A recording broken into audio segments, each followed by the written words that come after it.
How's it going, everyone? Welcome back. The Bengals' biggest need in this draft was, without a doubt, players in the trenches.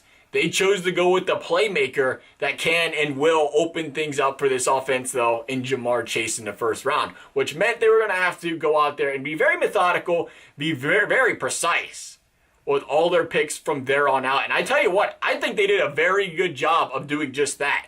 This team was able to trade back and still get a man in Carmen that's going to go out there and be a starter and be a versatile one that's got some promise here. A trade back that then allowed them to go after a total of 7 linemen in this draft. And not only go out there and address two of their biggest needs in an impact player on the defensive line and a man to keep Joe Burrow upright, but it also allowed them to go out there and take a few more chances on guys in the trenches that could turn out to be some impact players as well and starters one day, at the very least. I like to think of them as safety blanket picks. Picks where I think we knew the Bengals were going to do it this way, where they had to take that chance of trying to grab some other options, offensive line, defensive line, especially offensive line, because you want to make sure these offensive line hit and they play well in front of Joe Burrow. You don't want to mess that offensive line up, so you take a couple extra jabs later in the draft, which is what the Bengals did here. The fact that the Bengals were able to do that and then still find a way to acquire a place kicker, the best one in the draft, by the way, and a pass-blocking running back, two other areas of need in this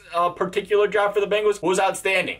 I was pretty leery after day one, honestly, and even more worrisome after the trade back on day two, especially when you could have said this team could have had, Sewell and Barmore when all things were considered. They're two really good players that I really like, to be just, quite frank. But after seeing Carmen and seeing Osai play, let me tell you what, I like what I see here.